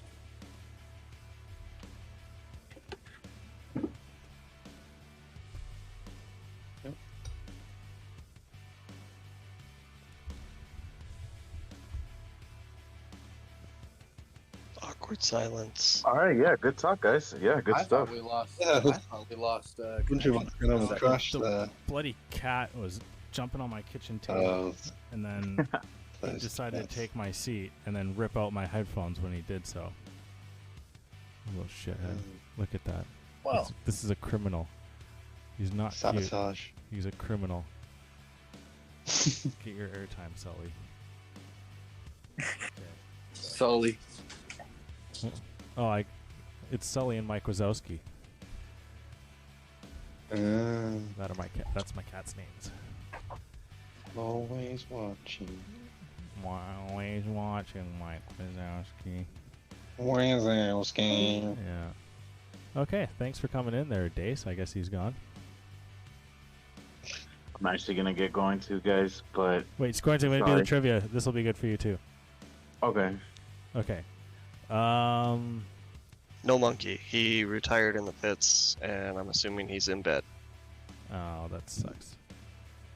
Okay, so the buzzer today will be Viagra's in my Tic Tacs. Okay? Viagra is in my TikToks. In my Tic Tacs. Oh, Tic Tacs. Okay, yeah. Okay. So if you feel like you know the answer, say Viagra's in my Tic Tacs. Pork, you're involved in this as well, okay? Okay. As well as you will, okay? Because I didn't ask you the question. So all three of you, we still have a trio here trying to get this answer Okay, correct. all right, let's go. Okay. I won't. If you do the Dace one, I won't. If I did I won't. Okay. So initially, you will all get one guess. Before I start giving hints of higher or lower, you must guess the season and the race. Okay. So what is chat? You can be involved in as well if you think you got it. Now I want the round, not the location of the race. So season and round. Okay. So the question is, what was the very first race that happened in Division 1 where neither Pork or Monkey was involved in?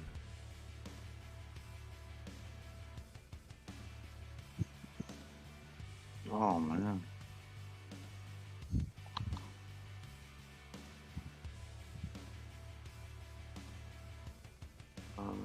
Viagra's in my Tic Tacs.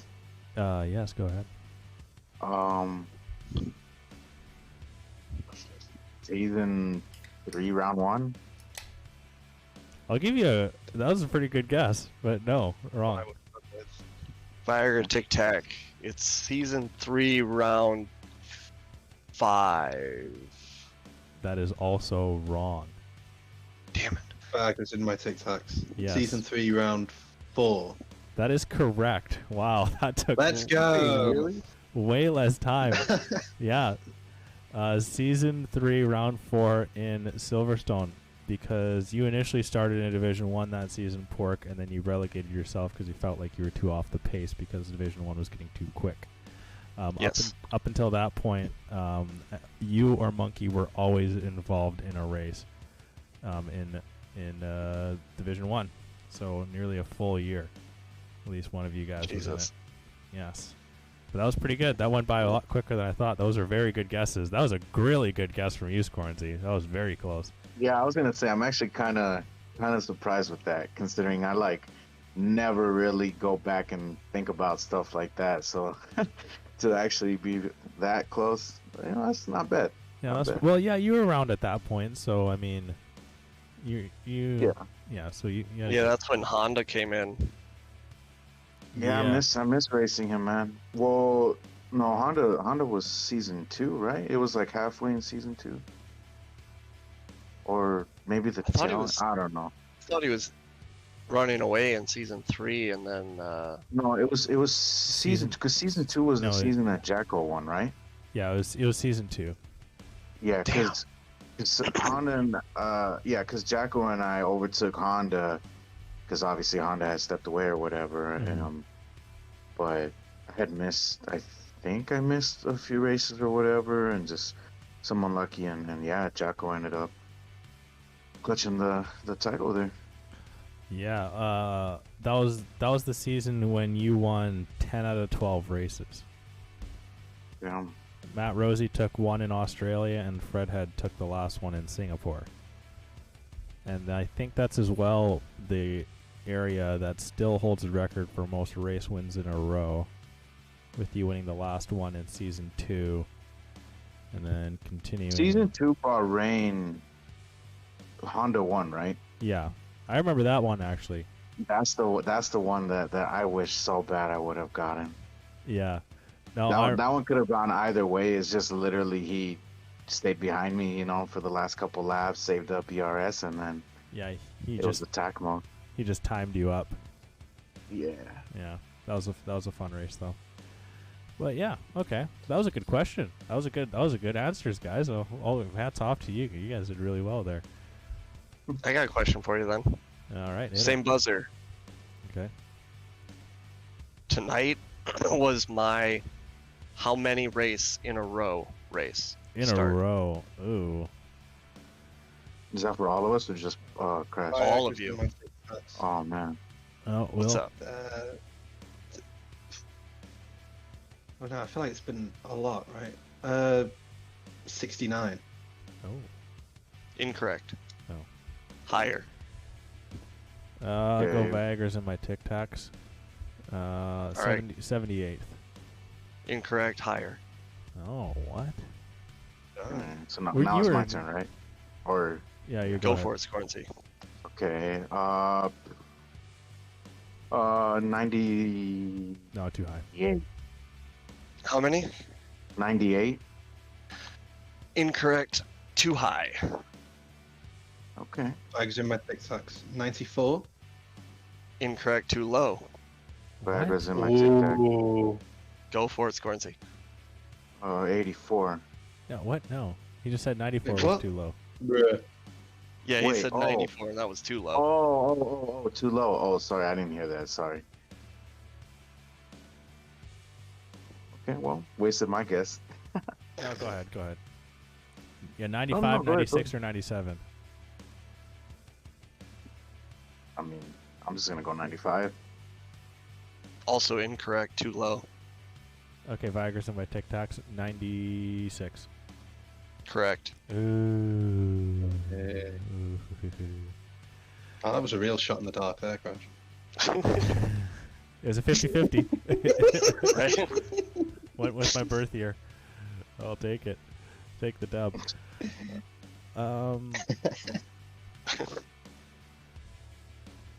Okay. But I mean, I guess that'll I'll bring things to a close. Not much left to be said here. Thank you everyone for being a part and helping us take it to 100 race weeks. Kind of been crazy. Still remember my very first one all those years ago. Did it actually in Dead Text Message's basement because I didn't have a PC set up to help me stream, so I had to borrow his. And then finally I got my own, and things have been as you know from that point on. But I mean, so many people to thank to help us get to this point. All the commissioners and everyone in the social media team that has helped us out. Huge shout outs to Monkey Mafia. Unfortunately, he wasn't able to be here for the interviews. We're hoping to get him in here. You little shit, stop climbing on my stuff. And then as well as Eula Colvin for all of his help with all the social medias, as well as doing all the designing for the league. It's what makes it look as good as it is. If it wasn't, then it'd look like crap still. Also to Hotspot for being an amazing caster and being that rock that we have outside of the live stream and straight up to the YouTube. Just a beauty, all in all. A couple other guys, Spaceman, he's a guy that is heavily involved in Pork. Who am I missing? Can you name any thanks? All the stewards, because without them, life would be insanely chaotic, more than it already is. Yeah, I was forced into retirement of the stewards. And then obviously all the drivers. Like, there would be no way we'd be at this point without people showing up every Thursday. Yeah, true enough. Yeah. So big thanks to all those guys. Let's give a big shout out, man, for that. Actually, I mean, big shout out to all the drivers that actually. This is one of the leagues where, I've seen so many leagues, even when the game was brand new, just struggling with attendance and not having full grids or near full grids. And I mean, this league, for the most part, has always just done really, really well for attendance, man. And that goes to show you that people enjoy racing here, and it's just a product of the environment and the community that this league has going for it. Is good stuff, man. So thank you to everybody that runs it and manages it and has a helping hand, and thank you to all the drivers as well. Yeah, completely agree. Would not have gotten to this point without everyone that has worked their way through at one point. Fucking shit. And everyone that I was gonna say, anyone that does do any sort of commissioning through our league, big shout out to you guys. I think Scavney is one of them. A-Dub, another guy. Who else? Pork. Oh, we got Forward runs the 100%. Yeah, forward with the 100. Hotspot. Yeah, the F2. I think. Yeah, Valentine helps as well with hosting. Yeah, Valentine. There's so many. Yeah, it's just an unbelievable community effort here, and everyone that does step up as well. Peter DH, you too. You're a freaking beauty, good dude. Keep doing the shit that you do. We very much appreciate that. It does not go unnoticed every week. But I mean, Pork Scorns, you guys want to hear my joke? Sure. What is it? We'll like this one. Okay, so there's this guy. He's becoming a lifeguard. Okay, so he went to school and everything like that, and it was his first. Yeah, and everyone who watches Thursday as well. But big shout out to you, Mother Ellie. Thank you very much. Thanks for keeping the chat entertained. Mother Ellie liked this joke. So there's a guy. He went to school to become a lifeguard, and it was his first shift. And so he always likes to have Tic Tacs. Okay. So he always likes to have Tic Tacs with him. And so his buddies wanted to prank him. And so what they did on his first day was that they put Viagra's in his Tic Tacs. They put 4 tabs of Viagra's, so he'd accidentally have them. And so he starts his shift, and his duty is to watch the kids' pool. And so he's sitting there, and out of nowhere he just starts getting this raging boner, and he gets really confused about why he has it. And so his buddies come and visit him at work, and they're like laughing at him. He's like, "Why the hell are you guys laughing at me?" And then they're like, "We put Viagra's in your Tic Tacs." He's like, "No, you did not. Is that why I have?" They're like, "Yeah." And he starts they start laughing their ass off. He runs to the washroom, pulls out the container of Tic Tacs, pours them out all in his hand, and he counts all 4 tabs of Viagra in his hand. What the fuck? I don't even know what I just heard.